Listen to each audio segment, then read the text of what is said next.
Have you ever had a prospect who seemed super excited to work with you? They answered some of your questions, they agreed to what you were saying, they said things like, hey, this is really good, I really appreciate your help with that. But then they stopped replying to you? Well, this can happen more than you like, but some of you might be experiencing some of it more now than maybe ever before. I mean, it's the summertime. Things get slow, vacations, travel, school's out, all that kind of stuff, right? Well, I had a client call me recently about this, and I think it might tie into some of the things that I'm going to share with you today. So let's dig into that. This is the Slow Pitch Podcast. Welcome, everybody, to the Slow Pitch, and we usually talk about sales problems, things that come up, things that happen when you're in sales, things that might be causing you issues. And hopefully people at any level can listen to this episode and any episode that we cover to help them improve in their sales process. So let's talk a little bit about this client that I was working with who said to me basically, so let me give you a little background first, I guess. He's a golf instructor. He's got multiple clients. He teaches them how to play better golf. And that's kind of cool. So his name is Ken.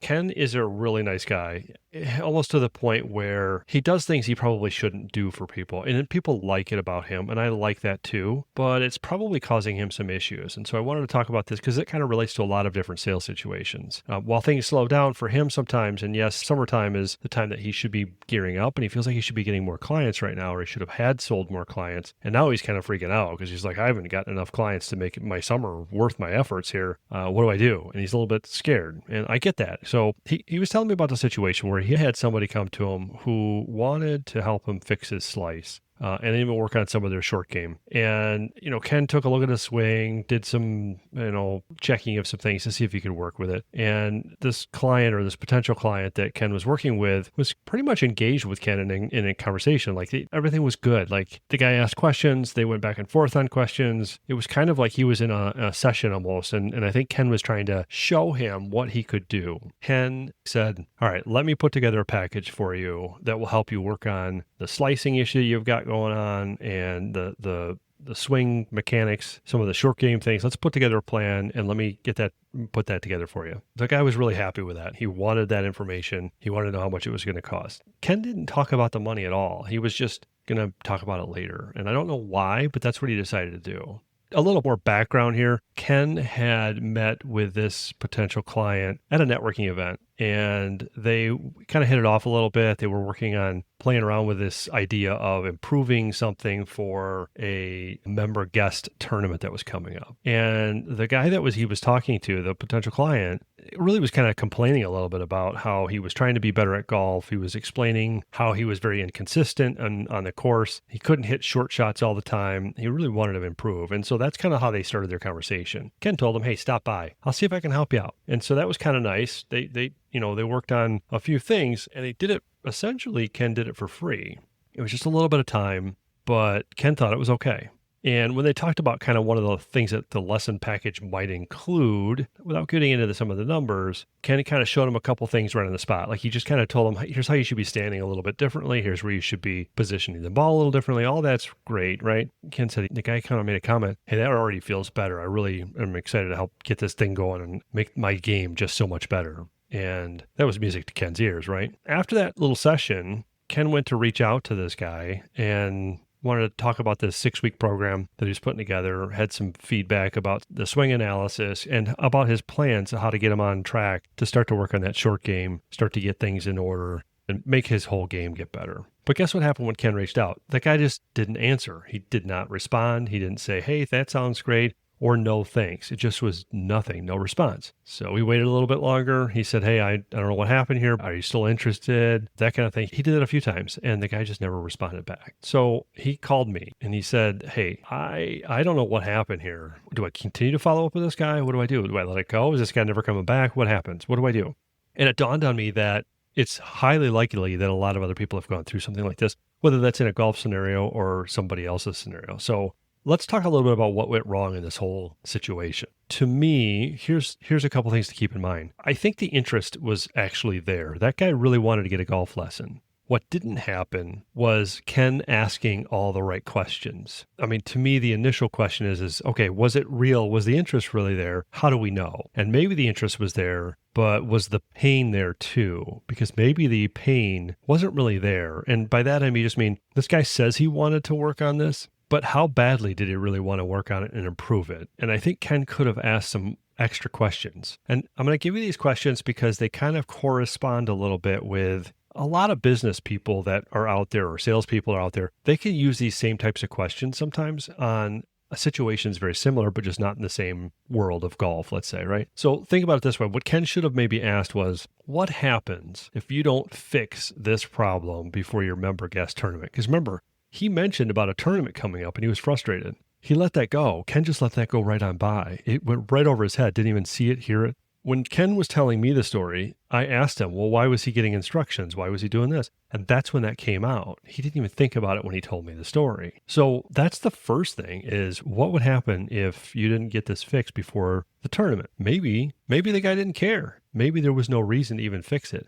Maybe the guy's like, I just didn't want to be embarrassed. Maybe there's this one little tweak that Ken did, and that was all he wanted to fix. Well, we all know if you're golfing, that's probably going to come right back after a little bit if you haven't practiced enough. The other question that Ken could just ask easily is, hey, would you still just keep enjoying golf regardless if you fix? Maybe it's not that important to fix this problem. Maybe instead of slicing to the right or to the left or whichever way he's going, why don't you just aim a little the opposite way and let it go into the set? Like, what's the problem with just doing that, right? Now, as an instructor, that's probably not sounding like a very good question, but what's coming down to is for anybody in business or anybody in sales, by asking that question, you're making that person who's trying to buy your services, let's say, explain why they need that service. Like, what happens if you don't fix it? It's a simple question. And especially with this guy who had the member guest tournament coming up. The second thing I think Ken really did wrong was he gave away way too much information. He gave him kind of a free swing lesson. And that's nice if you're a big company, you have multiple people walking in the space all the time, and you really don't have to worry about selling every single person, right? You don't have to have all that worry. But Ken's just a single guy working on his own thing. He's got a certain number of people that he can fit into his day. He needs to have a certain number, right, in order to make sure he feels comfortable.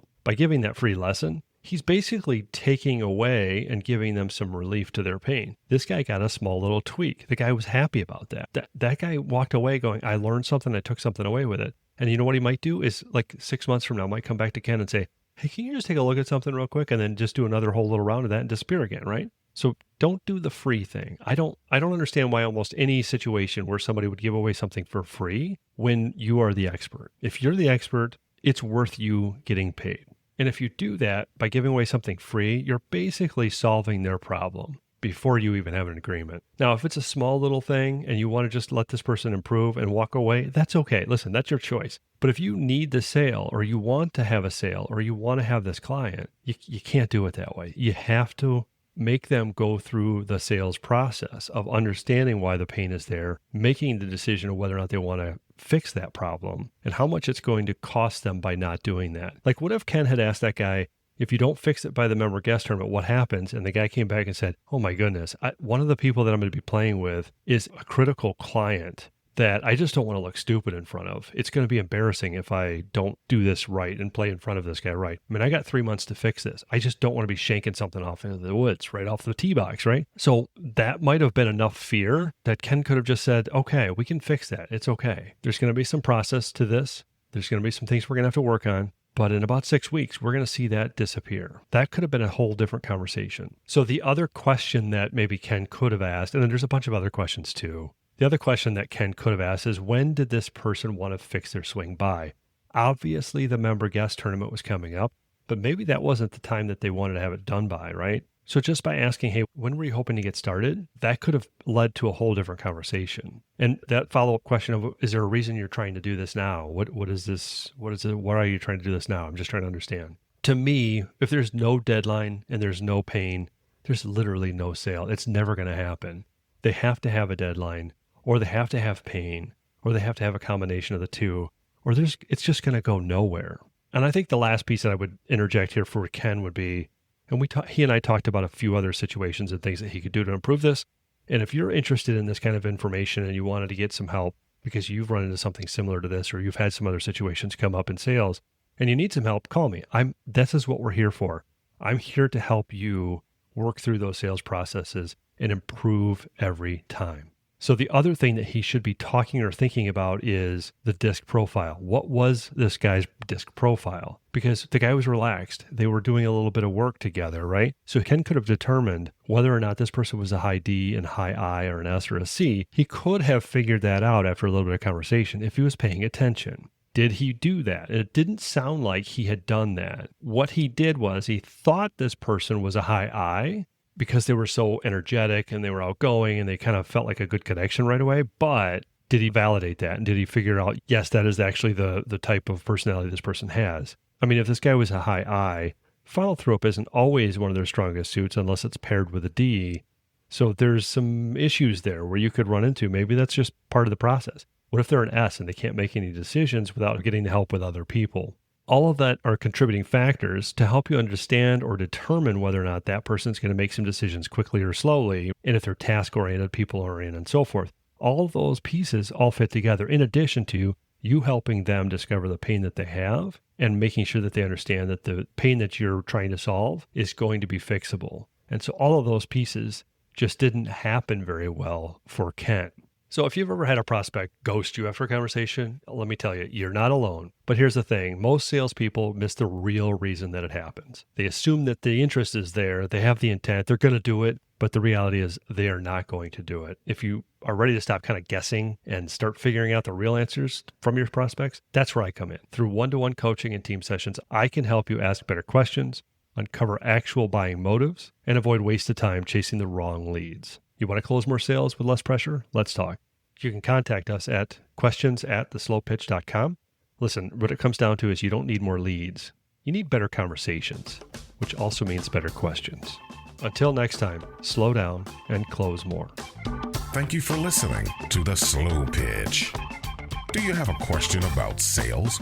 Call or text your question at 608-708-SLOW. That's 608-708-7569. Or you can email them to questions@theslowpitch.com.